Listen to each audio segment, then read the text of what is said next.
meditate a lot, and with just one single attention, just to help with the higher energy from the original universe. Every day I thank the councils and thank the power of God and the cosmic for helping humankind to become more enlightened, more loving, and peaceful. Helping the needy is really helping yourself. The reward is more than anything you can imagine. You're a good boy, and I love you forever, forever. You're my best friend.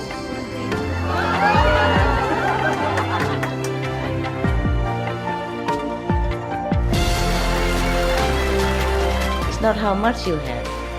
It's the best you give. Help yourself. Cultivate, meditate, pray.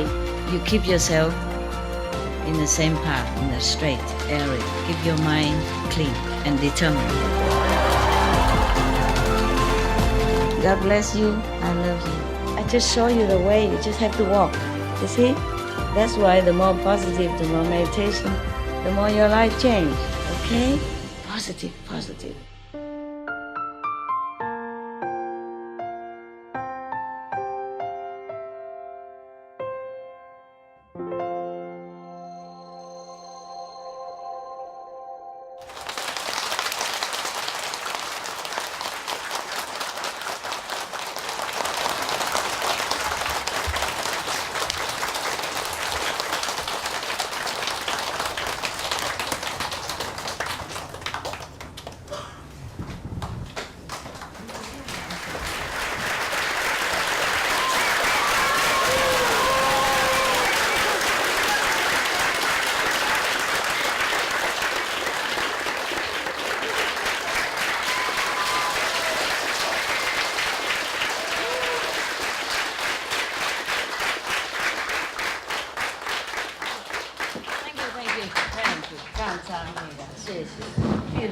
Merci beaucoup. Grazie. Muchas gracias. Okay. Any Canadian here? Someone in Sim Center? Wonderful. She liked this clothes. Last time when I wear it, she liked it. And it's washed now and clean. So I give it to her, okay? Remember, she said, I like your shirt.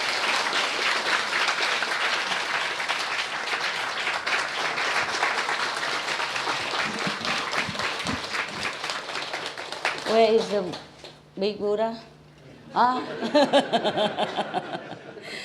Because yesterday you were all yellow, so today I thought I'd compete with you, and then you become all green. I cannot run after you all the time with color. Yesterday also one person said she liked my robe, and it's gone. Thank you, Master. Yeah, it's okay. You are the one? Okay. But don't always copy them, okay, huh? Then I'll have nothing to wear anymore.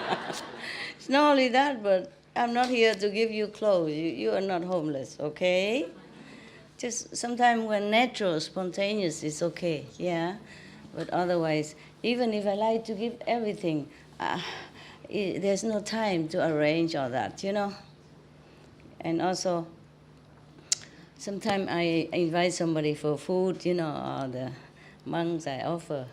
But I cannot do this all day to all of you, even though I would like to. Please don't mind, okay? Otherwise, I will have no time to see you, no time to meditate, no time for many other things. I'm breathless. Yeah. Good, but I just ate my breakfast, so I'm very strong now. I wish I don't have to eat. I save sometimes also. Okay, now we go to heaven and hell, checking the Buddhas. Huh? Yeah. You like story, huh? I love story. Yeah, I love stories. It's so easy, simple to understand the principles of things. When you just read the story, it's more lively. It's more like exemplary, right? If I always tell you, keep the precept. Don't kill, don't steal, don't lie. I say, okay, master, okay. What's the big deal? I don't know why. But all this true story from the Buddhas, we feel refreshed and re-inspired, re-encouraged. And so we feel happier to keep the precepts because we understand why. And we read the story, it's so interesting and, so easy to remember, yeah? Oh, when we remember all these people, then we remember why they go to hell. Yeah, why they gone to heaven, why they became Buddha, why they became Bodhisattvas, and what for the Buddhas are there, saints, yeah, what for enlightened masters are there, what for etc., etc. Then we remember better, yes. So I like very much. So, because recently I had more time to meditate, and I had only a couple of books similar like this, Buddhist story in my mountain, and I read it, and I thought, wow, I wish I could read it to all the people, to you, at least to you. And then so I came here. I have more. I have more here. And if you stay here, I will continue to entertain you.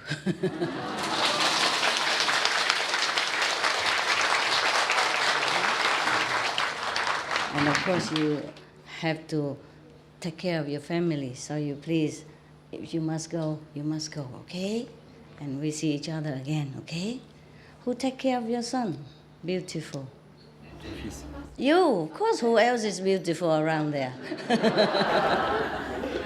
My son is with my husband's Spanish family in Spain. Oh, you are Spanish? My husband is Spanish. No wonder he talked in some accent. I thought, how come New Zealand people talk like that? We live in the UK now, Master. UK now? Yes. I thought you went to New Zealand. You changed? We changed. We just came back nearly 2 years ago. Oh, I see. Because you talk in New Zealand, so I thought you're still there. Okay, missing the dark cloud of England, huh? And the rainy days, huh? Yeah. In England, there are only two kind of weather, Sunny day and cloudy day, yeah. Mostly cloudy day. Yeah, but people, they live in England and they just like it, I don't know. That's why England is still full of people. Not everybody went out of the country because of the fog, because of the weather. No, they like it. They went outside to Spain, having sunshine and all that, and then they miss rainy England. Some say that. And then they move back, yeah. And 2 years old? No, now must be 4 already. No. Master, he's just turned 14. 14! God, time passed. You guys don't look like you have a 14 years old. Look at her. Are you younger than your husband? No, Master, he's younger than me. Oh, no. Shame on you. You look old. Older, yeah. Too old for her. It's good. I'm just kidding. You're a lovely couple. Beautiful husband and wife, yeah. Okay. I don't know your name, so I just call your husband, and I call her wife, so. So you know, okay? When I say wives, then I mean everybody except the nuns. Yeah? When I say husbands, then I don't mean this guy. Let me check it out. Okay, I didn't have time today to check on your story, but I guess all of them are wonderful, wonderfully terrifying, in the sutra.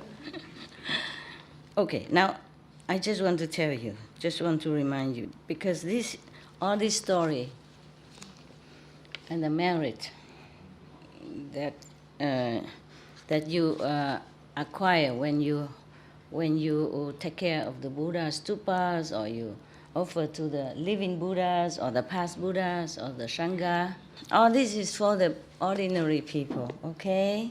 Yes, the people who want to be reborn again as gods in heaven. Maybe small gods, big gods, depends on their merit, yes? Or people who like to become humans again with richness, power. Remember, they all dedicate their merit for the next life to become king of this and officials of that and gods of that heaven and this heaven. But this is not for us, okay? Understand? But it's good that you know. Also, it reminds you to practice well and to keep the precepts. Because. Yeah? Yes. Remember, even yesterday, for example, yeah? The old woman that repaired the stupa of the Buddha. The stupa means some small thing they built to put his relic in it, or a statue to remind people that Buddha was there, existed, and practices, and so praying for some protection and merit. Yes? So she repaired it with 500 people. Oh no, 32 people, sorry. I always remember 500. This is different. 32 people. And then and these 32 people also came back always rich, yeah, wealthy, smart, strong. It depends on what they did, see? So she was smart, intelligent, beautiful, yeah? Yes. And also have a very good temperament, yeah, moral standard, and met the Buddha practice already, yes. And that lifetime, a life after life, many lifetime like that. They were always rich, famous, and intelligent, beautiful. Yes. But always being chased by the karma, because they killed just one buffalo. One buffalo only. Understand? Always killed, died in such a terrible way. So mind you, all the merits that we dedicate to be a gods or angels or devas or humans with position, power, and money brings us nothing, protect us from nothing. Karma is still there, chasing after us, life after life, until somehow it's dissolved, because the strength of karma is it's kind of wind down, or maybe the time has come, that the karma is done. Yeah. So it's no safety at all. For us to stay in the heavens or to stay on earth with all power, merit, whatever it is, it's all impermanent. So it's better we practice like immediate enlightenment, and then from then on you will never worry about anything else. It's incredible. Even though you done good merit, but if you done bad karma, you must also pay. They don't deduct it. Okay, I have a lot of merit. Why don't you take some of that? And I'll say, make up for my karma. No, they don't do that. Karma is karma. Merit is merit. That is the problem. Accept. If you met a master already, yes. And even then you had karma.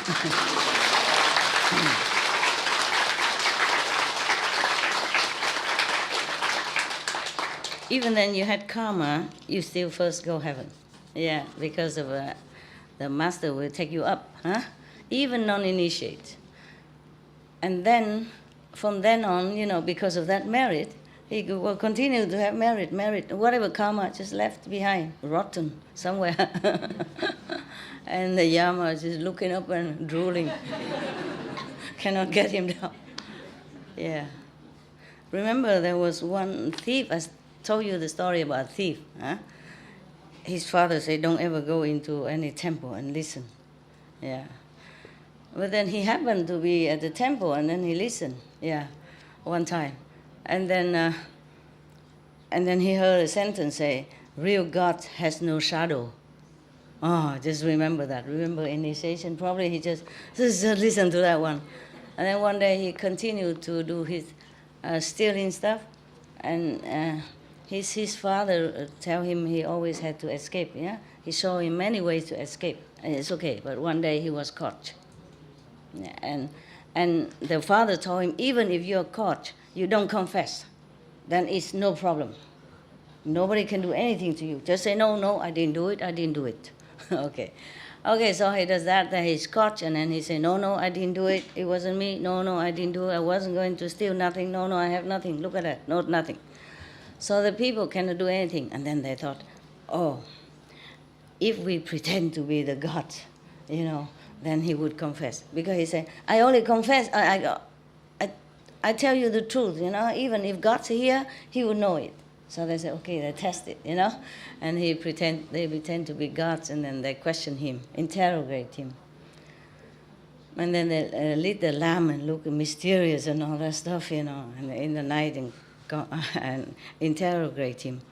And then he was about to, he's scared, he was about to say the truth because it's in front of God, they make it themselves look,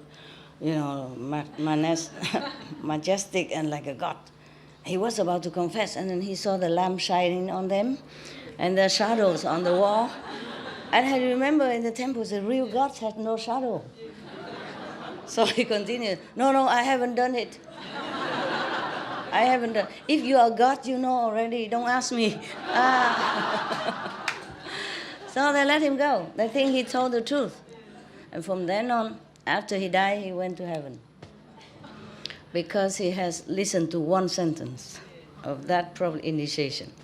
So the person came to him, the person who told him to go in that temple, came to him and said, okay, in a few days, your marriage will run out, and they will send you to hell for what you did. So if the church come and ask, but you still have some merit left, so if the church come and ask you, you have your merit first, or you want to have your sin punished first?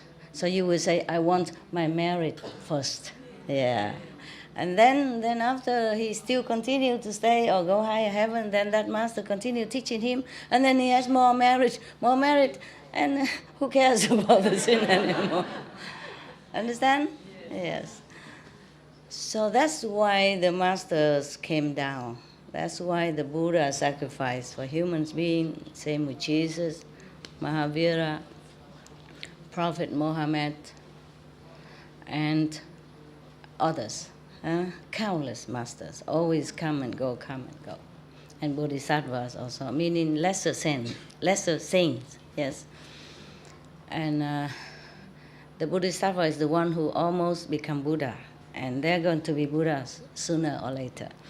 And they still have to rely on the powers of many Buddhas so they can do their rescuing work on the planet. Understand?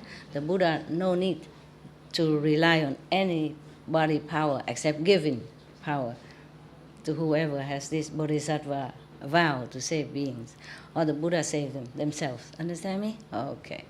When you became Buddha, your journey ends. You can either save in the being, or you don't have to save any beings.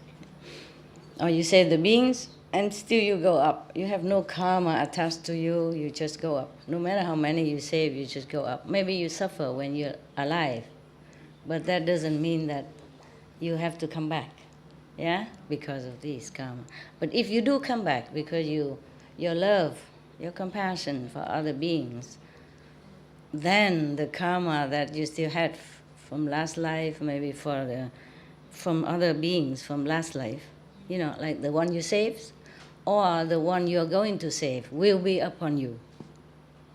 Then you will be born a just ordinary person, and then you have to somehow awaken or find a master. Somehow it will lead you to practice again, and then you become a Buddha again. Okay? So you're safe if you're Buddha or Bodhisattva. But you have to reach such certain level, as Bodhisattva or as Buddha.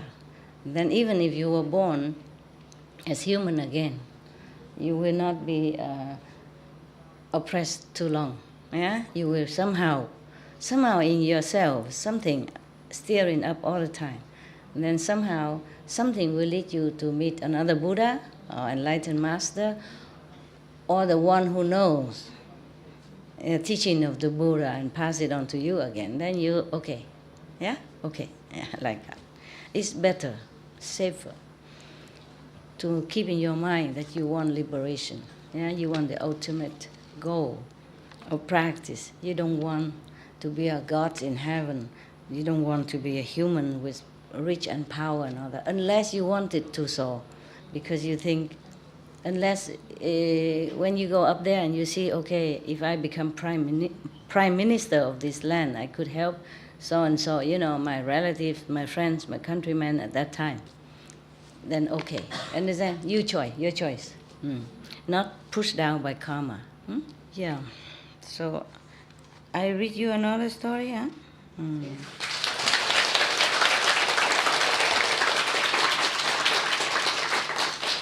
Because if I read you the 10 grounds, it will take forever. This one is printed both sides of the page, so that means it's about this much, double of this. You probably have to become a monk and stay forever. Or you go home and ask your computer, print it out for you. Yeah, but the computer will not explain something to you and don't make you laugh like that.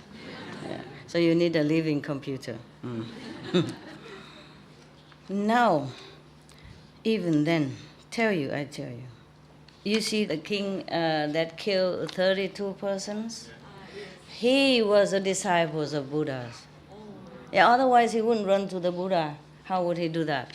You see what I mean? Not disciples, but maybe followers, believer, a lay believer. Still, he killed people.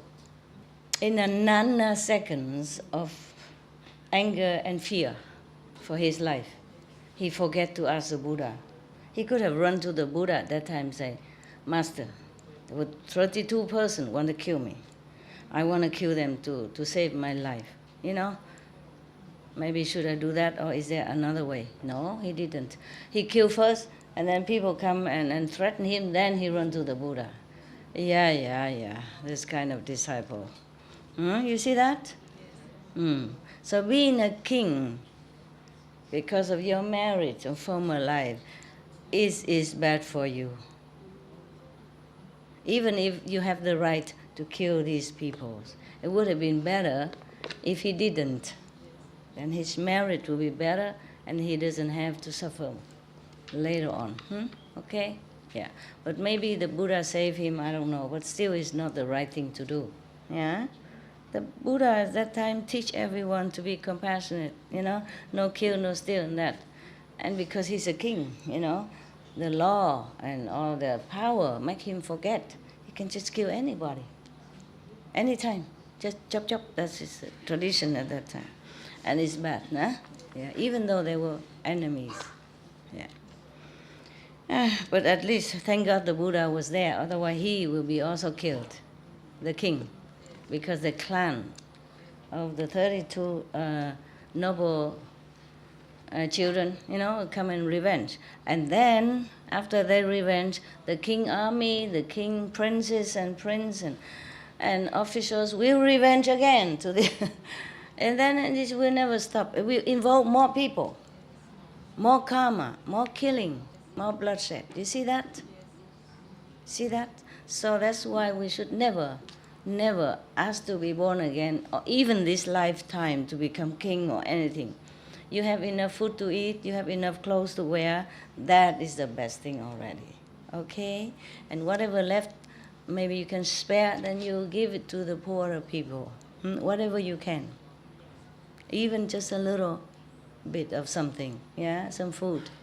The food that we wasted in our planet, in every rich country, we can use that to nourish the whole planet 3 times over. Every day, buy a lot, and then don't eat and throw out, because nowadays we have the fridge, we have the supermarket. We want to go out to buy once a week, and then we stuff it all in the fridge and eat slowly. But sometimes we don't eat, we go out, and we go to friends, and we eat outside, and then the food just keep staying there. So do not buy too much. If you can afford, whenever you go out to work, and then by the way, you stop by something enough for that day, 2-3 days max. Otherwise, even if you put things in the fridge, they still go rotten. And that's not only that. Not only we are the one who waste it. The companies who sell food and drink, Sometimes they throw them away so that the price will not be too low. If it's too abundant, then the price too cheap. You understand? Yeah, that is the problem. Before the food reach us, it's already thrown out. Not even to give to animals. It's end up in garbage can. Tons and tons of them. Oh my God, they're just pouring down just tomato bags, cabbage, broccoli, salad, avocado, apples, banana, all pouring down like dirt from the garbage collection. And then just grind it or end it up in the garbage. Some of the people now, they organize themselves to pick up this kind of food, to give it to people. Yeah, but still how much can you rescue? Since you don't have a lot of people in your organization, and you can only pick so much, and only so much people come to eat, maybe some poorer people. But the whole billions of people are hungry. We cannot bring the food there for them unless the whole world have to sit together and have to organize how to, make use of this food instead of throwing away, and then a lot of people are hungry. Understand? That is not right. That's not right.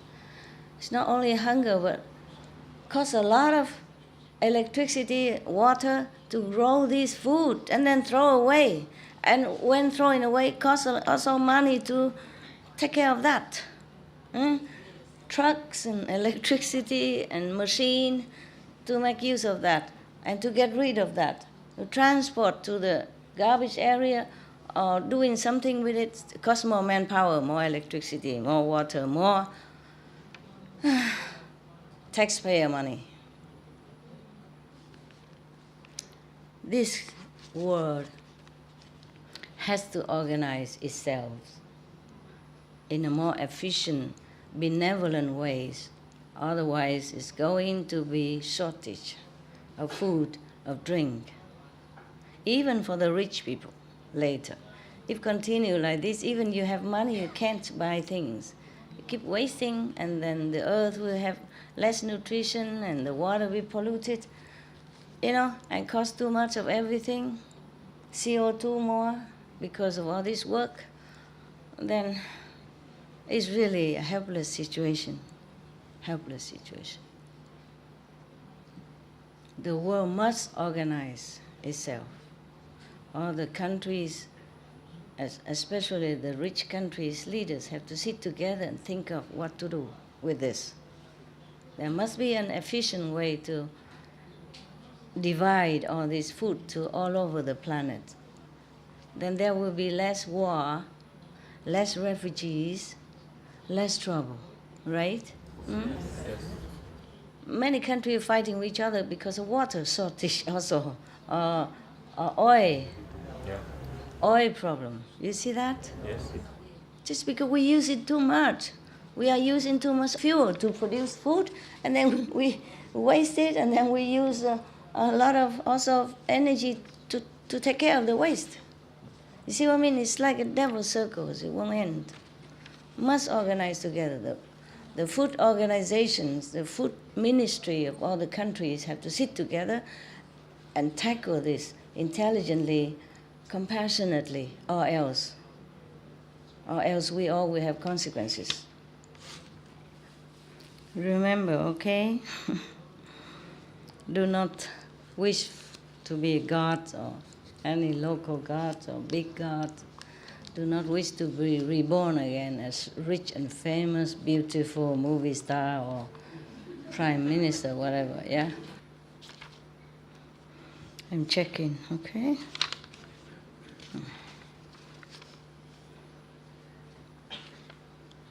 What kind of king, already listened to Buddhas and still go out and kill people, just like that. Kill 32 persons just to protect one person, himself. Okay, I don't know this story yet, but we read it, okay? And we surprise together, okay?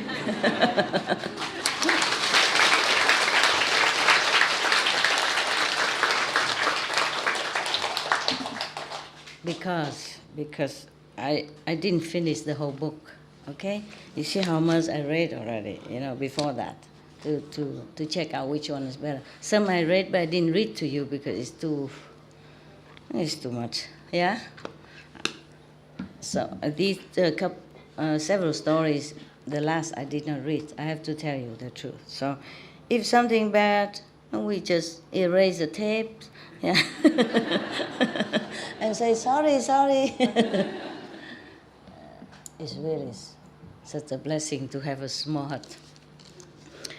And then now that I move all the theater phenomena down there, and the makeup and everything, it's all there, So simple. I don't have to walk a lot. I don't have to look where is this, where is that. Waste a lot of time. Therefore, some men complain, women took so long because their things are too many. They have to go and look around. The wardrobe is over there, the bathroom is over there, back and forth, and they have to, compare and then go in the mirror to check if it's okay or not okay.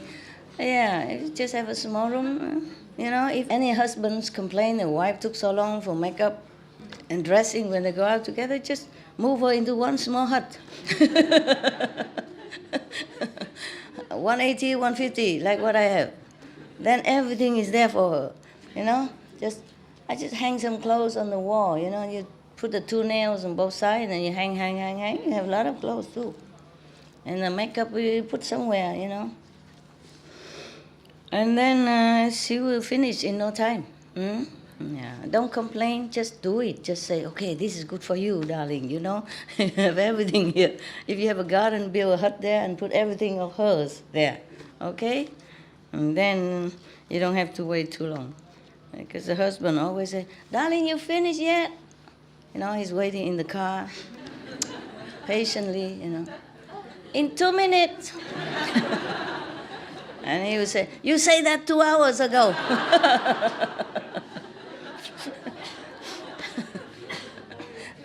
Huh?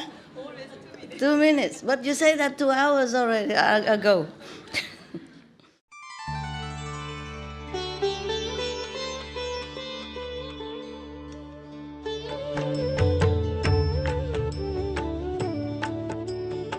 According to Buddhism and the believer and the tradition, when you read sutra and all that, you have to put on incense, flower, and bow to the sutra first and thank all the Buddhas and Bodhisattvas in 10 directions, all respectfully, before you read it, okay?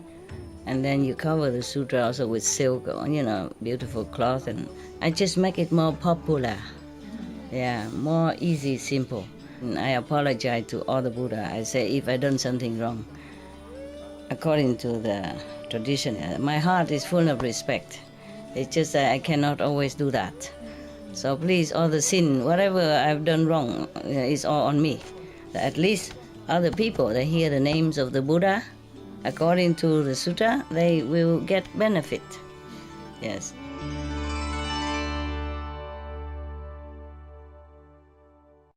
Okay, this story about somebody named Dai Thi in Vietnamese translation. He's the one who tried to empty the ocean. Thus I have heard true story from Anand and Buddha. At one time, the Buddha in the country called Yuyet Ki, in the mountain Ling Tu. Probably that's the mountain of these, the one who eat the dead corpse, I forgot. The bird that eat... Vulture. The vulture mountain. Yeah. Oh my God, the Buddha. He stay everywhere. Probably just the name, but the vulture will not be all over the mountain, no? Probably staying outside his ashram, waiting for waiting for some leftover food or garbage. With his foremost disciples and 1,250 bhikkhu. This time it's not 500. Yeah, it's 1,250 bhikkhu, exact. At that time, the Buddha he want to have an attendant. So everyone the foremost disciples, the first disciple, the big disciples knew his wish. And then the person named Kyutanyu, he is one of the 5 person who drinks his blood, drink the Buddha blood in former life, and then become his first disciples. Huh? What mean all? Oh, the Buddha gave it. There were Dracula, there were vampire at that time. And because Buddha was a king, remember, in that country, and he taught all his citizens to keep the 10 good precepts. Therefore, all the angels protecting all the citizens in that country. So these vampires could never find anyone to catch and to eat or drink blood. So then he came and complained to the king. He said, you have compassion for all the people, but you forget us. We have nothing to eat, we are dying now, etc. Remember the story? No, you were not there. Okay, so he cut his vein to five holes to let them drink the blood. And then he say, you must change your way, you must be more compassionate, loving, you cannot eat people, because people are the top of the creation. Change your way. So in the future, if I became Buddha, I will rescue 5 of you first. So, said and done. Yeah. So now, one of these 5 person have met the Buddha and became the first disciples, and also become a monk, 5 monks under him. And at that time, in this vulture mountain, the Buddha just need a disciple, an attendant. Perhaps Anand was ill or something at that time, or maybe he's not there. So the Kyutanyu, one of the 5 first disciple, come out and kneel in front of the Buddha and said to him, obeisance to the world-honored one, I vow to be your attendant all my life and serve you faithfully, humbly. Please be merciful and accept that, so that I have your blessing. They're just saying that, but that doesn't really mean that they want to do that to get blessing, just humbly. The Buddha say, but you are very old now. I don't have the heart to make you serving me. So he went out. I wouldn't dare to take him as an attendant either. What if what if the old habit come back and he wants to drink my blood again? He's not vegetarian, is it? Not anymore. After you become a monk, you cannot drink human blood anymore. But what if you remember the past life, Yeah, some people will still, the habit die hard, Many thousand years, you don't even forget. So, okay, Kyutanyu left, bowed to the Buddha and left. And then Mahakashipa, and then Sariputra, and then Maudalagayana, yeah. And another 500 big monks, come out one by one, to want to be his attendant, but he refused them all. Yeah. It's not easy, It's not easy. Everybody wants to be the Buddha attendant, but you have to be able also, no? Not just say, I love you, and then that's done. It's not that. Yesterday, one of your sister, because I know her husband many long time ago, and he was one of the so-called Hufa, followed me around when I was in Europe first time in my mission, in my job, when we're doing all the fashion show, and they follow me everywhere. Her husband is one of the maybe 4 or 5 men hang around, driving, shopping, snoring, and etc. Tempting me, go to disco and all that stuff. Master, that discotheque here is made by the Prince of Monaco. Go and check it out. I said, why we have to go there and check it out? Oh, Just a small country, nowhere to go. We just go and check it out. I knew nothing. They tempted me like that. And then they drove me all the way there. Yeah. My God, I went there just to eat a pizza. A vegetarian, a vegan pizza. Disco, my foot. I didn't know how to dance. I forgot how. And then I just drink orange juice. Looking around. Okay. I told you yesterday, if the Buddha went into the brothel, you don't say nothing. Okay? It's good for that business. He will try to rescue someone there, okay, who has good affinity, but somehow being pushed into that position by karma. Understand? Just like many stories we heard, good people often miss a step and then fall into some very bad areas. And one of the masters of Vietnam, he also teach similar Kuan Yin method. He also went to casino. Yeah. But I never thought anything like that. Okay, he don't go there because he enjoy playing cards or anything. He went there for some purpose. Yeah, maybe transform that place or help somebody there. Okay, yeah. So the ordinary people and the bodhisattva do perhaps similar things, look like, but it's not like that. Okay, it's not like what we think. All right, where were we? Okay, finish everybody. Nobody wants. Yeah. And then at that time, one of the monks, he somehow intuitively know that the Buddha wanted Anand. At that time Anand didn't exist yet. I mean, he's there, but he's not famous. So he, and other people also understood that. So, okay. And then Sariputta and Maudagalayana come up and to me and say, Anand, me mean Anand, yeah? Anand, I think the Buddha wants you to be his attendant. You have more merit than us. Okay, come, get up quickly. And then ask the Buddha, okay, to allow you to be his attendant.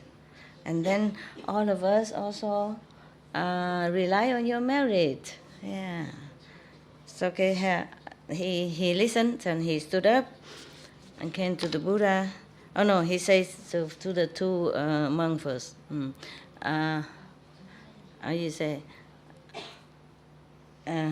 He say like very humble. He say, both great elder reverence. Yes, the world honor one has immense merit, and his wisdom is unfathomable. Yeah, if I go near and serve him, maybe I won't be able to do it well. And then if I do it all wrong, then make karma, and then it's bad for me. What to do? So the Sariputta say, but we observe that the world honor one kind of pay attention to you a lot. I think Buddha think you can do it. So he would like you to become his attendant. So I heard the two great reverends say that. I don't know what to do anymore. Meaning Anand doesn't, not I. I wouldn't have that such a merit. I don't know what to do. So so I said, if the two great elderly reverends think thus, then please come and ask the Buddha for me. But in order to be the Buddha's attendant, I request 3 privilege. What do you think he asked? Not the nun, not the monk, What do you think? What do you think Anand requests 3 privilege? What did he want? What can Anand want from the Buddha who has nothing? Tell me. If you don't tell me, I keep drinking. Huh? You think he wants money from Buddha? Who knows? Wisdom? Great wisdom. No, the Buddha already give him the way to practice, and then he will have his own wisdom. Huh?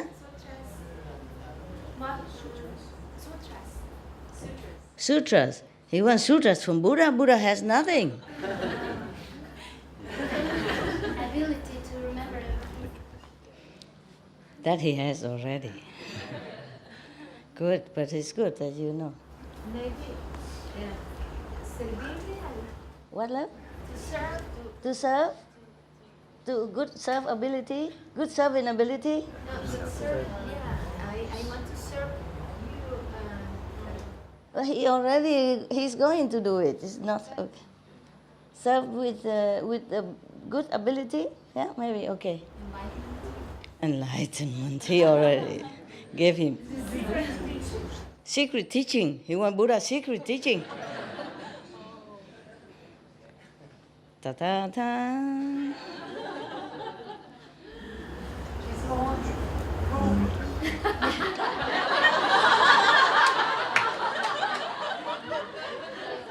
Buddha has no room. He lives in the mountain next to the vulture. His own room. What else? Immortality. You want Buddha to have a successor? To pick a successor first. Okay, understand. Okay. He's saying that he wants the Buddha to pick a successor first. And then after that, maybe use a successor or maybe use Anand together. Yeah, is right? Okay, good. What else? Immortality, the golden Buddha is immortality. Immortality. He wants Buddha immortality or him or Anand immortality. L'immortalité du Bouddha ou de Ananda? Ananda. I don't. Ananda is. Ananda want to have immortality. Right. Okay. Because when the Buddha asked for immortality, Anand just zip, say nothing. That's why Buddha died. Okay, good. Anything else? To help cut the ego? Help cut the ego? Oh, that Buddha cannot do. You gotta do it yourself. The more he helps, the more you get angry at the Buddha. Then you might live. It's not easy to help anyone to cut the ego. They will hate you. Sincere heart. What, love? Sincere heart. Sincere. When Buddha sincere heart? Anand wants sincere heart. Anand want the Buddha help him to have a sincere heart. Is he not sincere ever? Oh man. All right. Typing machine. A recording machine. His mother to be Buddha's disciple. Anand wants his mother, Anand wants Buddha's mother, to the mother. accept the mother. No, that's another time. That's long after he was attendant already when he asked. To be always his number one disciple. To be the best disciples and always stick around like you guys wanted. Oh, typical. Don't even know can do or not. I want to stick around. Yeah, everybody wants or cannot do. Anand, even though he wasn't all that enlightened, but still, he's not all that mundane like you. Stick around. Eternal life, blessing, whatever, no? He's unconditional. He's a monk.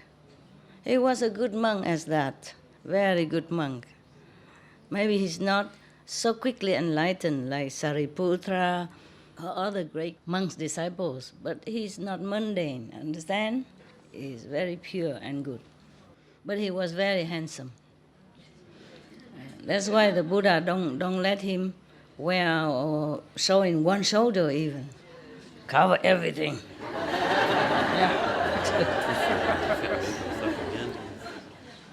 Yeah, as I told you already, huh? Even one shoulder. No wonder the men are, tighten them up here, I feel sorry for the men, apart from having to shave every day, that we don't have to. They have to wear, tight or butterfly and tuxedo or whatever. I don't know why. Maybe the Buddha knows. Yeah, we have things to hide and they cut the V shape all the way down here. Why bother cutting that? Huh? Why don't just open it all? Because the V shape too deep. Whenever you bend down, all your treasure is just exposed. I mean, that's why we have to hide. Men have nothing, all flat and plain, Yeah, do you have anything in there? Nothing.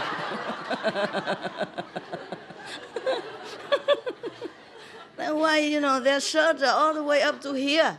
I mean, even T-shirt is very covered, I want that kind of T-shirt. I can never find it. And then one day I saw one of the male monks working in water electricity. I said, where did you get this T-shirt? Mind you, I could have noticed, but normally I don't go out that much. I'm almost like cut off with the wall. So I saw the monk wearing a T-shirt. And it looked like that, like that, like this one, like that one, the red one. The neck or to here inside of V shape. So you go out, buy me some of that. He said, but this is for men only, master. I said, never mind, man, woman, I want that. I cannot buy. But for the men, you're mostly big, even medium size. They don't have small size. Or medium size, so I wear like three times bigger. Had a lot of room for rent. But still, I like it here, cover up here, yeah. Not like I'm modest or anything. I wouldn't tell you anything like that. What I mean is it's warmer here for me, And at least give me a choice, If I want to show, then I cut it myself. Don't force on me like that. Force me to always have to show stuff. I like to do things voluntarily. I don't like to be forced. So I have some of that, and they go out and bought me the whole shop.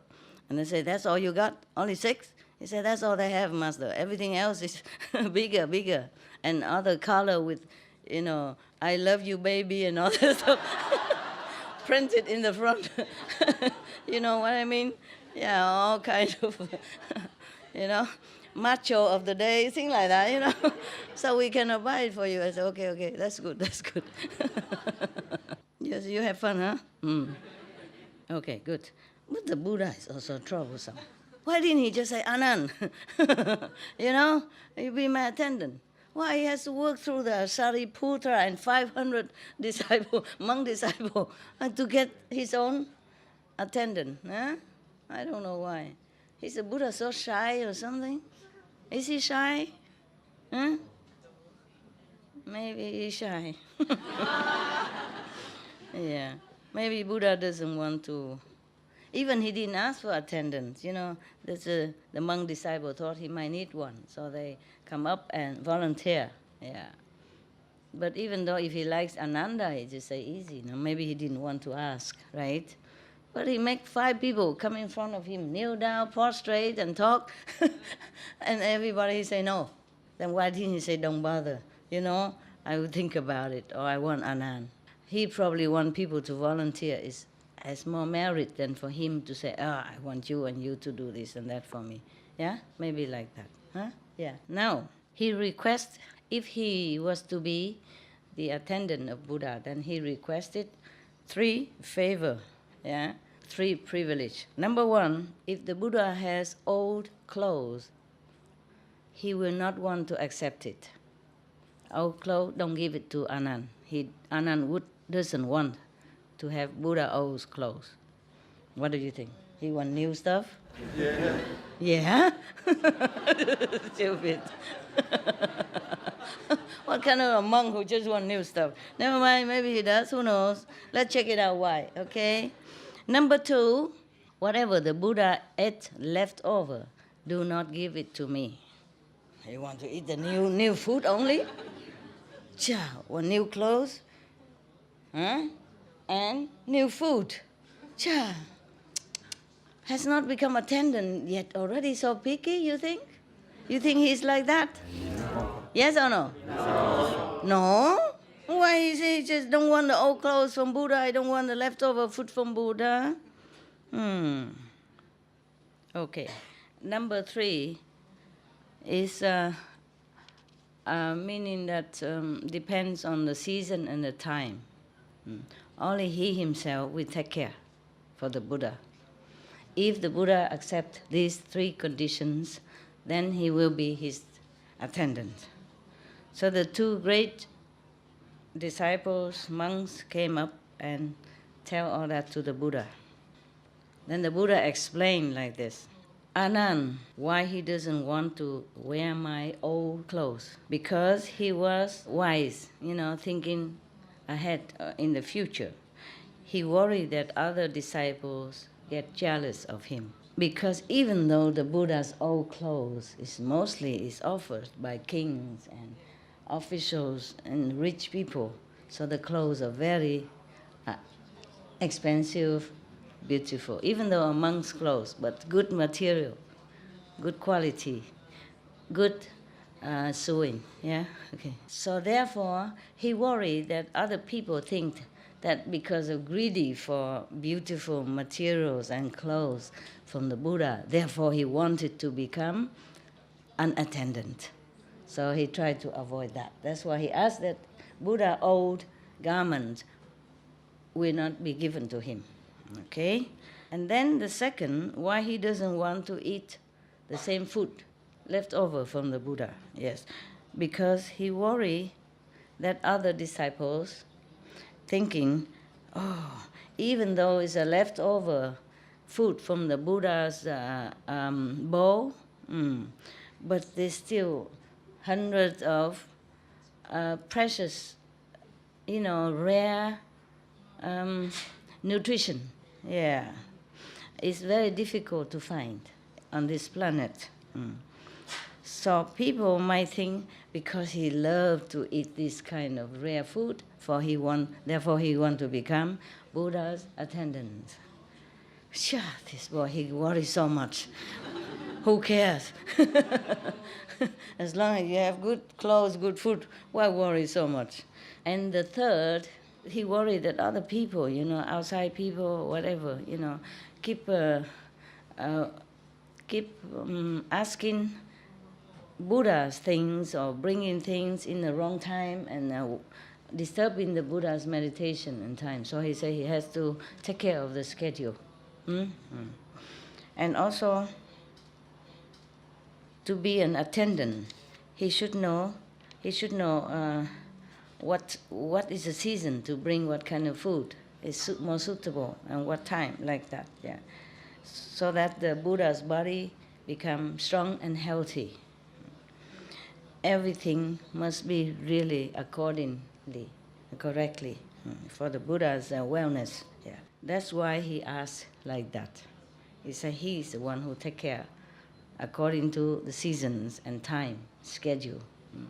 Nobody else should interfere with that. Yeah? So he's near the Buddha, he should know what kind of Buddha like and what kind of food is suitable for him. Maybe his body not well today, then he give what, But if everybody else interfere and always want to come and give this, give that all the time, any time, and then he doesn't like that. He said he's the only one should be able to take care of the Buddha's food, according time and season. Okay. But you should know it's not just this day, it's not just in this lifetime that he asked for this, so like offering food according to seasons, yeah, not only this lifetime. In a long time ago, past lives, he also served me and also do this, yes.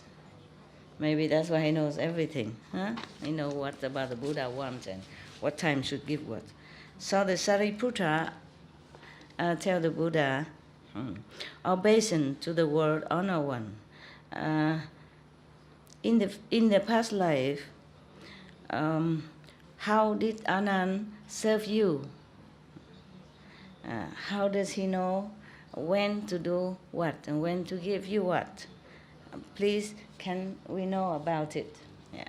So the Buddha said, Sariputra, if you want to know, of course, I will tell you. He said, Sariputra, long time ago, limitless time passed. At that time, there was a king who ruled a very big country. And under him, he also ruled 84,000 smaller countries. And also 800,000 small tribal leaders. Also on this planet, in this world. The capital is Balotisa. In that capital city, there was a Brahman man, Brahman. Brahman is a first class caste of India. Yeah, okay, just to remind you. And he's very, very, very intelligent, and the king respected him like a teacher. And all the subordinate kings also respect him very much. Everyone make offering to him and often come to visit him or ask for advice, etc. Then they treat him as if they are just court officials and the Brahman is a king. His family is very rich, very rich. His richness is as rich as the king even, because everybody come and bring offering to him. He's very rich, but he has no children. And he's very, very unhappy. He doesn't know where to go to pray for fertility. One day, he go to one of the little temple that worship the Brahman. Brahman is the third level god. And then another 4 gods and many others heavenly devas. He go there and then he pray over there for 10 years long, 12 years long. And then after 12 years, because he's so sincere, 12 years praying, worshipping, offering, not waver, 12 years long. And then finally his wife pregnant. Oh, the first wife, probably has many wives. What a teacher. So his first wife, got pregnant, yeah. And then he asked somebody to check if it's a son or daughter, because at that time they put more emphasis on sons, men with the same name, continue with the tradition of the house, the name of the family, blah, blah, blah, blah, blah, blah. Yeah? In Europe also, right? If you're married, you have the name of your husband, is that correct? Yes. Yeah. I also did. But my ex-husband, he said, I can also have your name, like that. Vietnamese name. Yeah, doctor, so and so, Tung.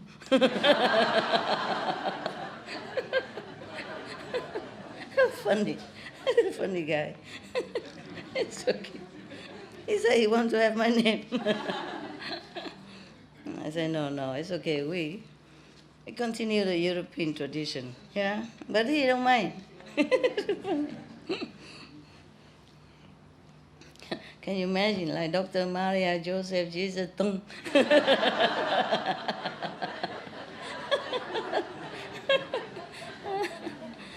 And then the woman who clairvoyance came and said, oh, she's having a son, pregnant with a son.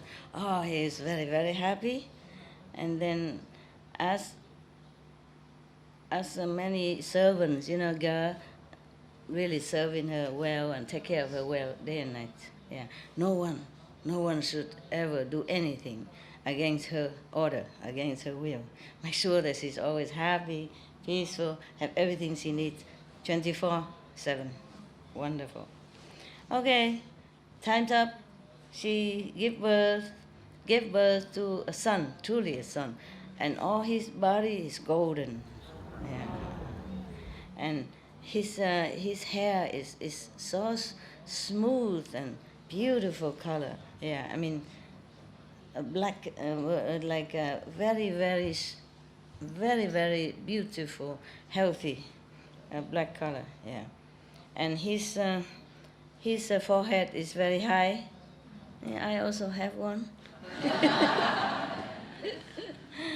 Okay, according to my body, this is very high.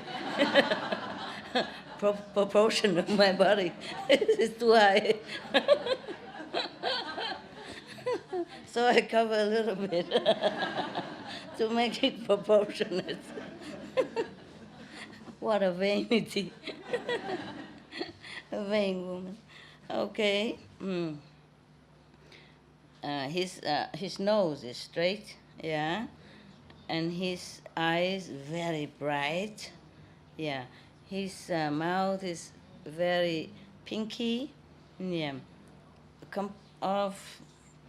In human standard, he is perfect, yeah, perfect. Wow, he's so happy. The father Brahman teacher was very happy, and then he asked astrologer came and check out his fortune, his his astrology, huh? Okay. After he checked him out, he said, "Oh, this boy has all the merits and morals, and in the whole world, no one can compare. Yeah. In the future, he could be the teacher of the king, okay. Teacher of the country, master. Yeah." So wow, after that he was very happy. The Brahman teacher very happy, and then asked him to give him a name. The astrologer give him a name. The clairvoyants give him a name. Okay. At that time, the rules to pick names for children has two rules. Yeah, they have to observe the stars, constellation of the stars. And then they have to see if any phenomena come out, appear. A good omen, something like that. So the astrologer asked the man, when the great lady was pregnant, was there any strange or good phenomena appear or not? So the Brahman said, "No, sir, my wife is a very wicked person. She has not very much charitable heart. She don't have. She never tried to do charity or do anything meritorious. Since she's become pregnant, she changed 300 degree. Yeah. She suddenly have pity for the poor people, for the unfortunate people, and she give charity all the time. Yeah, very diligent in doing good deeds. She is never so greedy and wicked like before." Oh, so the astrologer very happy, saying, that is because the power of the fetus inside the sun that is making her like that. Yeah. So therefore I give her the name great charity, something like that. Yes. Mahasakaphan means great charity. When this boy grew up, both her parents, of course, love him very much and really, really appreciate him. So they built a very big palace for him. Yeah. They build palace for him depends on the weather. Huh? One for, one for winter, yeah, one for summer, and one for spring and autumn. Wow, wouldn't you like to be the son of that family, huh? Not only powerful, but rich. And so good taken care like that. Yeah. Nowadays, we don't have to build 3 separate ones, right? Just put aircon and heater. Huh?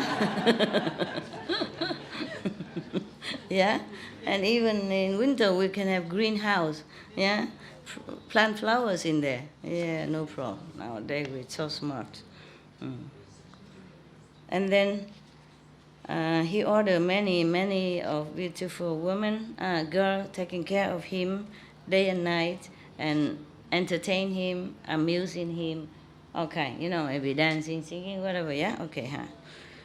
This boy is very, very diligent and he loved to study. And he also very intelligent already. So he learned everything by heart so quickly, yeah. Everything, all the knowledge in the world, he studied them all and he learned so fast. And many things, he has many talents also. He learned everything, he can do it quick. One day he said to his father, "Respected father, I stay in this palace long time already. Please, can I go out and have a look outside to see what the other people are doing?" Yeah. Yeah, you can. Please go and enjoy. So he asked people to pave the road, repair the road, because sometimes the road maybe have hole or something. Wow, such a father. Repair the road, make everything ready. Oh, yeah. And put perfume on the road and everything. And then put flags on both sides and put banners and all that.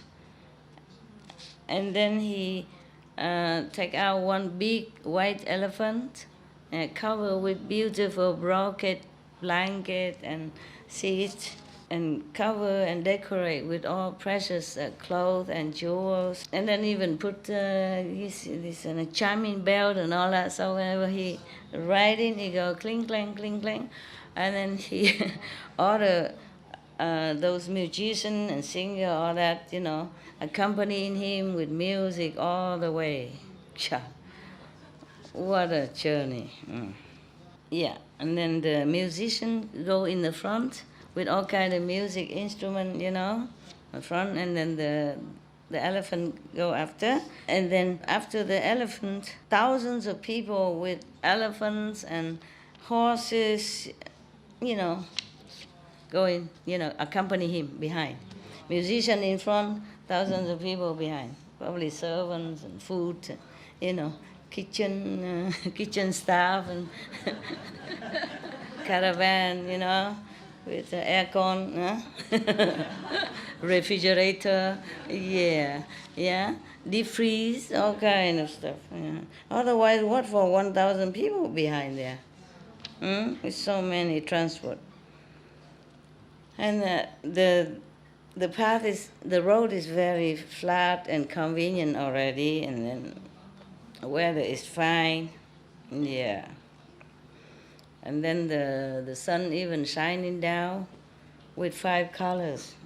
He looks like a wheel steering king from heaven. The whole country, or nearby city, come out and look. Yeah. Everybody was so fixed on him and the whole entourage with admiration. And nobody want to take away their eyes from that, from him and from the whole entourage. And they all praise like this.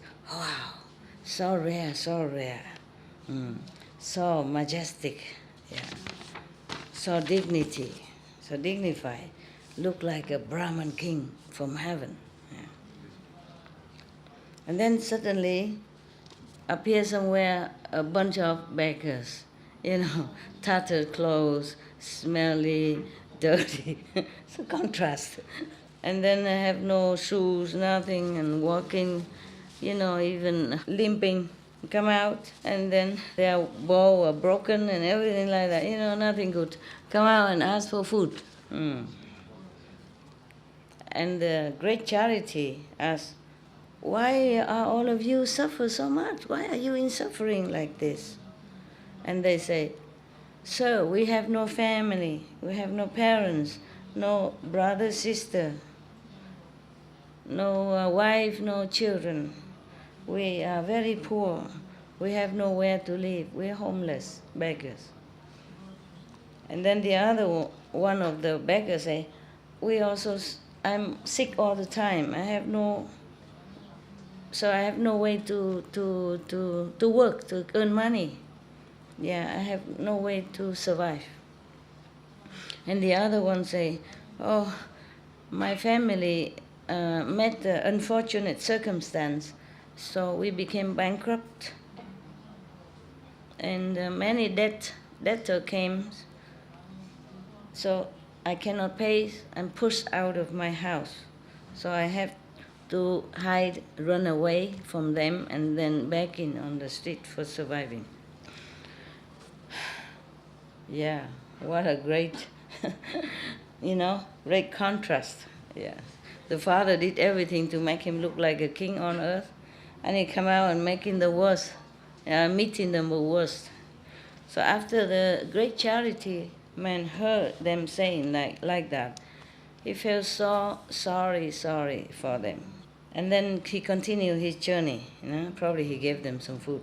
Didn't say, yeah. Probably he gave. And then they continued the journey. After a while, he saw a group of people killing and preparing animals for meat to sell. So the great charity asked, "Hey, what are you doing? Why are you killing the animals?" He said, "So my ancestor,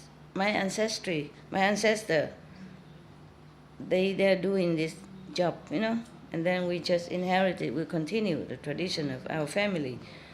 We don't know any other job to do. If we cannot do this, then we die of hunger. We cannot earn money by any other means." So great charity felt also very pain in his heart for the animals. I don't know, maybe he eat them every day. He didn't know they are going to be killed like that. Eating and seeing is different. Eating the meat, and seeing people chop them like that is a different. In a while, when they continue their journey, and then he saw many people plowing the field, the farmer, and then all the worms coming out, and then because they're plowing, and all the worms and the crickets, come out, and then the frog come after them and eat them up. Yeah, all the animals eat them up. And then after that, many snakes come and eat the frogs and the others, smaller animals. All of them are crying and yelling and whining. And then he saw a big eagle, flying down and eat the snakes. Swoop the snake and brought it up and eat on the top of the tree. And the great charity asked, "What are these people doing?" And people say, "Sir, they are plowing the field in order to plant the trees plant the rice." Yes. And then they can also survive on that. Also, they have to earn something to give tax to the king. After he heard that, he feels so sorry for them also. Yeah, he feels very melancholy inside his heart, but he continued. Yeah. After a while, he saw many hunters. Yeah, they use a net, dig holes and traps and all kind of that, and trapping animals, killing them. All of them trapped and caught in the net and get killed and all that. They struggle and crying, very pitifully, very, very heartbrokenly. So great charity asks, "What are you doing? Why are you doing this?" And the hunter say, "Sir, this is our job. We are hunters. Yeah. If we don't do this, then we cannot do anything else to survive." And the men feel sorry also both for the hunters and the animals. And they continue. For a while longer, they came to a big river. Many boats are there, and people, the fisher, they spread out the net, catching all the fishes. When they catch up, they are grasping for breath and air, and jumping and struggling, and so very, very, very, very heartbrokenly. So the great Charity asked, "What are you doing? Why are you, harming these fish?" She says, "Sir, from my ancestor until now, we just doing this all the time. We have no other job. If we don't do this, then we can't do anything else. This they're trained in that." Oh, so he also feels sadder and sorrowful.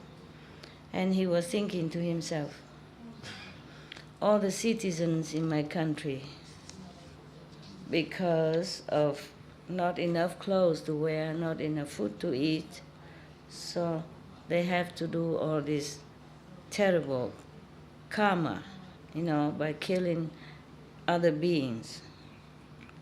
And if they die, they will have to go to hell, or hungry ghosts, or animals themselves. How pitiful, how pitiful. Yeah. From ignorance and dark corner, they are going to fall down to even darker and darker area. How pitiful, how pitiful. And then the great Charity tell all of them, tell his the retinue, the entourage, "Okay, all of you, take me home. I want to rest. I don't want to go any more further." Since then, since he saw all that, he saw everyone so ignorant and doing such a terrible karma, he became very sad. Since then, he's never smiled again. And then he was thinking how to help all beings, so that they have everything, not just physical contentment, but also spiritual and mental and everything. Yeah.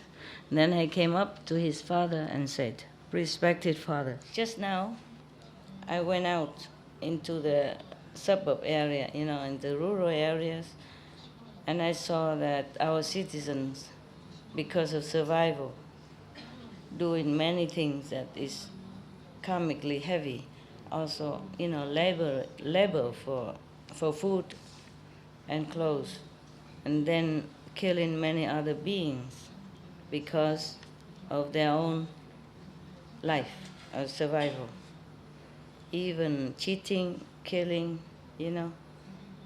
and harming each other. After they die, definitely they will fall into the three evil paths, yeah?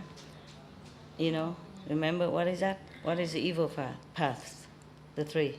Hungry ghost, Yeah, hell. Hungry ghost. an animal. And animals, yeah, bad animals, yes. Not just good animals. Or maybe normal animal, good animal. Depends, huh? Depends on the karma. So I feel very, very sorry for them. Please, can you give me one of our store, of food, so that I can go and give it to them, to the poor people? Yes, it's up to you. My wealth is yours. Yes, if you want to go and give to them, I'm happy too. Okay, after that, he went out and posted everywhere. He said, all the country people, anyone who are poor, has not enough food to eat, not enough clothes to wear, come here to my house. You take as much as you need, okay? All right. So everyone heard that. Everybody come, the people who are poor, sick, lonely, no one take care, everyone come there. Many people came from far away, as hundreds of miles away, yeah, or even more, yeah. People come from 3,000 miles here even. I don't know how they do that. No car. They probably take time, huh? The one who is healthy carry the weak and sick. They help each other. Yeah. The one who have eyes, take care, take the blind. So anyone come there who, if they want rice, they have rice. If they want clothes, they have clothes. Everyone have everything they need. After a while of charity, many of the stores in his house gone down. So the storekeeper came in and said to the father, the owner, "Sir, and your son is giving many things away already. If the king and other officials come here, how can we able to make a party and treat them? So please reconsider this.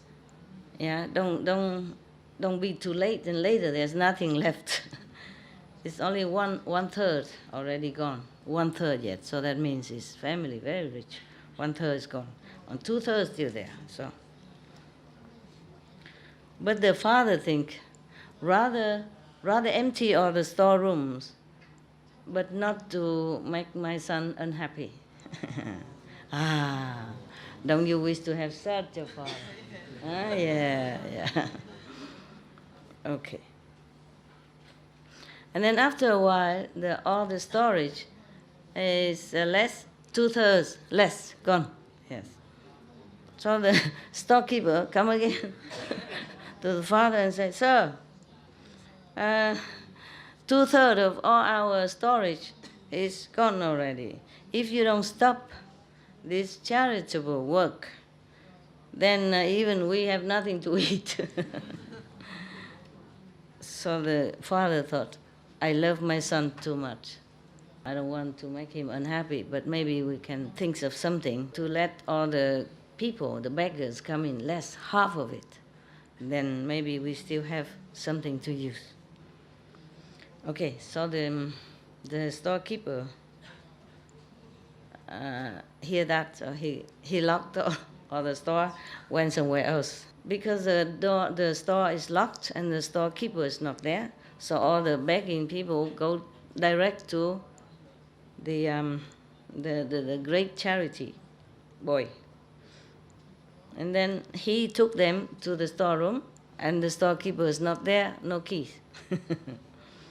And then he asked somebody to go and look for him a long, long time. And then we found him, and then he came back and opened the store. But he doesn't give a lot. Okay. And then the great charity thought to himself, the stopping of charity, it cannot be directly from the storekeeper. He won't dare do that. It must be my father. Yeah.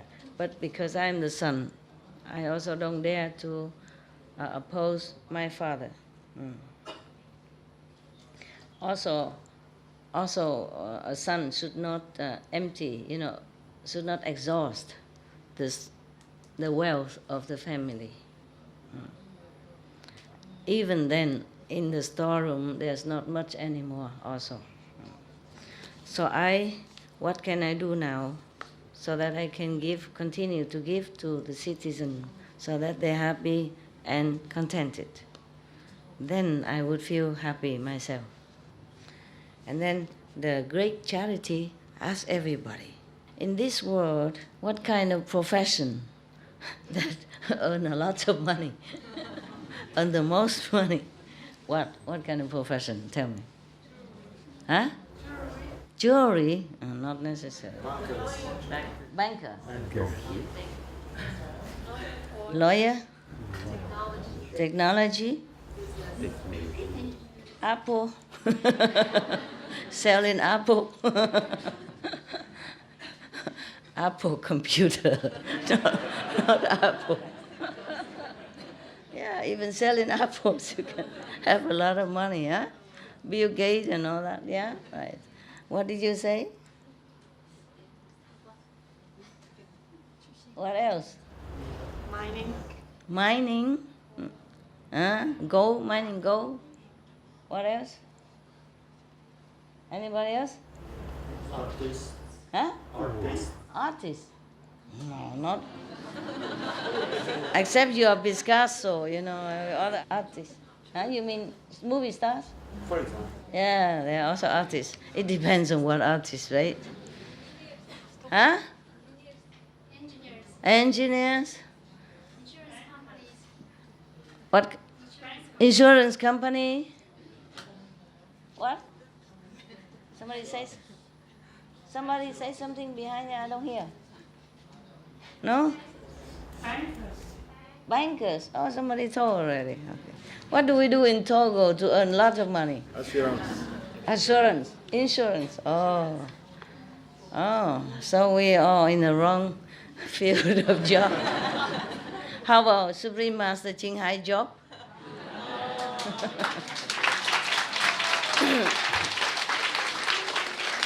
Just joking. Artists, depends on what kind of artist, Some are very poor. Huh? Musicians and poets are poor. Remember the joke I told you? One man went to the doctor and said, "Doctor, I cannot, go to toilet. I cannot poo for 3 days." So the doctor said, "What did you eat something wrong?" I said, No, nothing wrong. "Did you drink something bad?" "No, nothing." Say, "What job are you doing?" He said, "I'm a musician."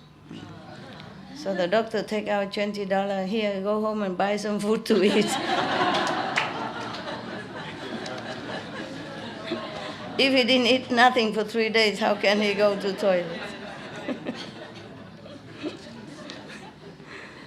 Not all musicians are like that. And just a joke, okay? Yeah. After he asked what kind of job that brings a lot of money, earn a lot of money, one of his workers say, "Sir, if you plant five kind of cereals, then we earn a lot of money." Yeah. And the other one say, "If you raise a lot of animals, you earn a lot of money." And the other one say, if you're not afraid of danger, and you can travel far away, then that will earn, and do like a merchant, buying, selling business, then you earn a lot of money. And the other one say, "Sir, all this above is useless. They don't bring you any success. If you want all the beings on this planet happy, then you should go deep into the sea and found those precious stones and pearls and all that.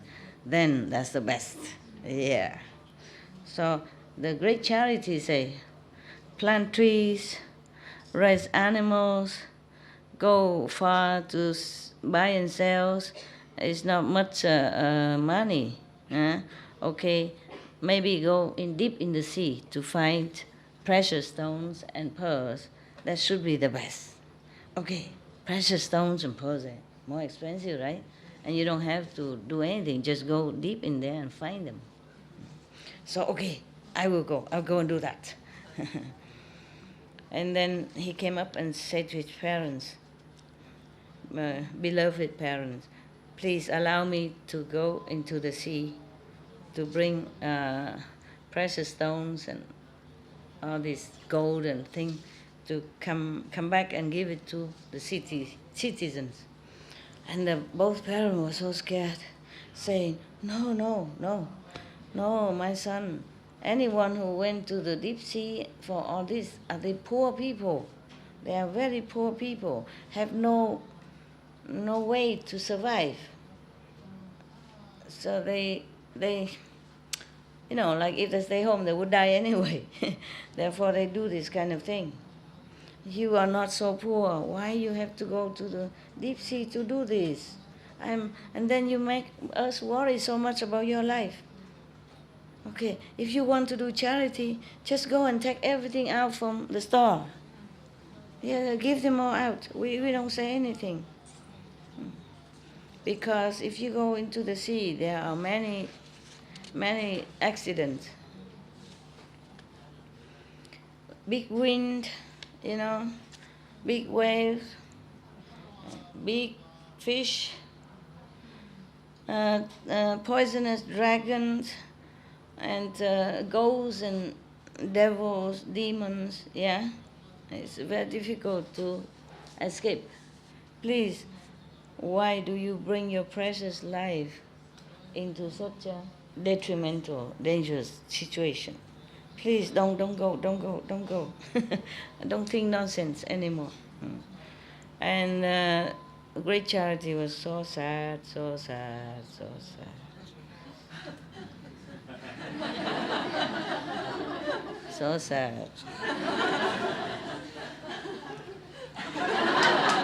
He was thinking to himself, I want to make a big future for myself.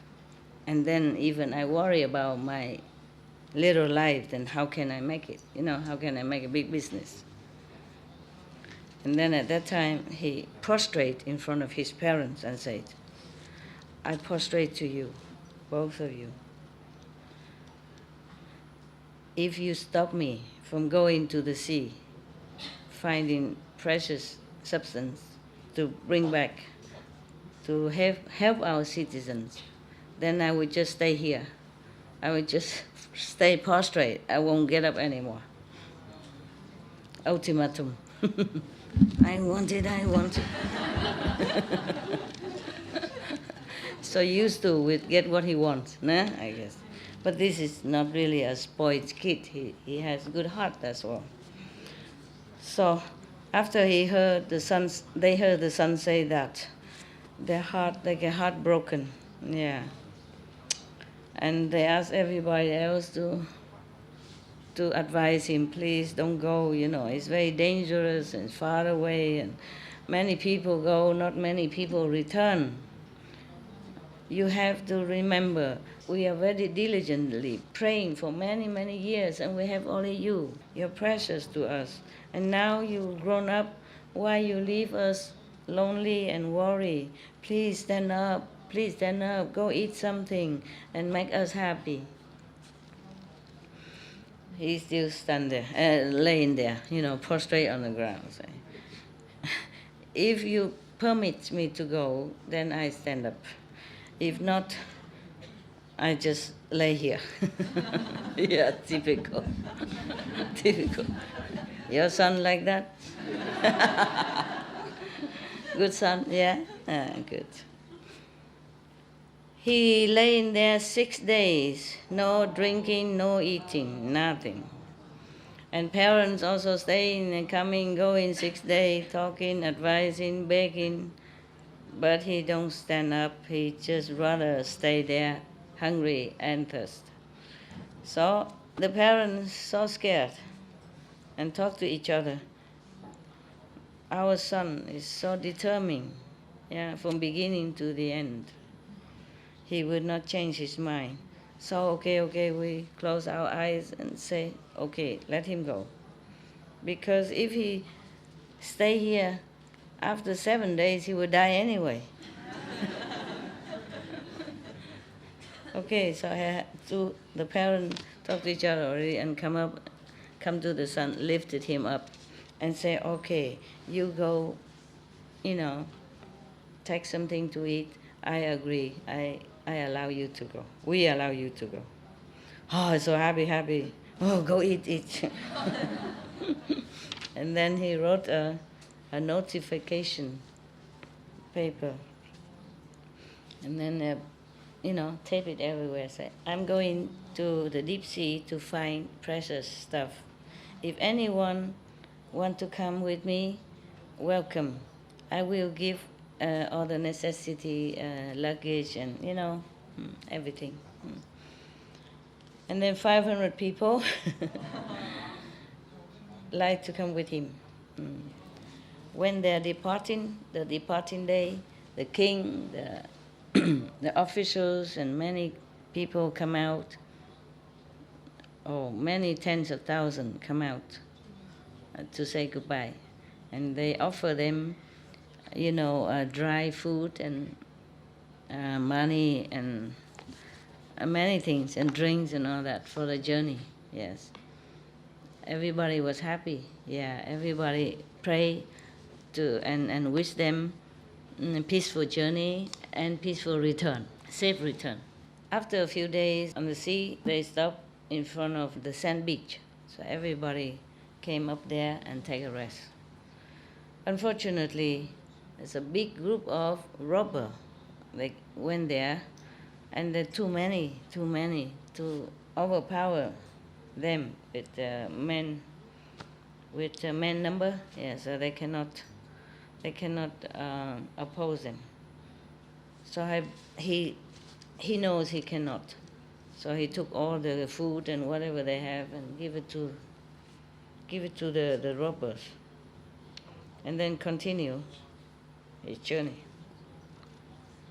This is not to the beach yet. It's not to the sea yet. They were just walking and found a sandy beach and then rest. And then the robber came, took everything. All right, but they still continue. And they came to a citadel, a city. Yeah, it's called Phong Bak city. In this city, there was a noble person, rich person. His name is Kartile. He's a Brahmin caste in India. He has one daughter, very, very beautiful. Her body is also like golden color, gold. And her hair is like jewel, shining, beautiful. And she's the most beautiful girl at that time. 84,000 noble family, prince and all that. They all came to ask her for a wife. She refused them all. Now the great charity man came in front of the city, city wall, in front of the house, and knocked at the door, want to borrow some money. Yeah. And then she saw somebody knocking at the door, and she came out and peeped, have a look. So he came in, and she was suddenly very happy and touched in her heart. So happy, she came in and tell her father, "Pa, outside there's a person knocking at the door. He is my husband." All the prince and noble people she didn't want. That's my husband. And of course, the noble rich man is so happy. Finally, she, okay, So many people came, and he's already hopeless. Yeah. So if she can find one husband now, of course she's happy. So he came out happy, and he opened the door, and he saw this man, very distinguished looking. Yeah. Dignified personality. So it's not like normal men. So he was very happy inside. He said, "What are you here for?" So he said, "Noble sir, my heart aching because many citizens are hungry and poor. So I volunteered to go to the deep sea to try to find precious stones and more treasure to bring it back, to give it to them." Yeah. Unfortunately, in the middle way, the robber came and took everything from us. Please, can you lend us 3,000 pieces of gold? When we come back, I will return it to you. So the noble rich man say, "Please come in the house, come in the house. There's no problem.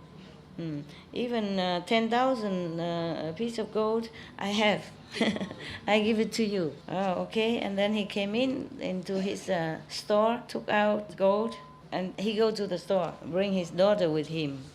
And as he walking, he was laughing, he said. And then, he take the gold and he bring his daughter out also. And he was smiling and say, "This the sum of gold, I give it to you. Not lending, but give it to you." Yes. "And this is my daughter." Numerous noble prince and noble people came to ask for her hand, she refused. Today I saw you, I'm very pleased.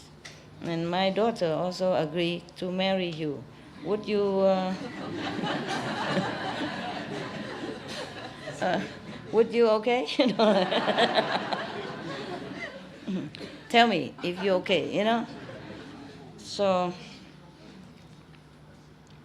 Great Charity said, "Noble sir, at the moment I'm going out to the sea. It's more danger than luck. I don't even know if I come back or not come back, or when I come back.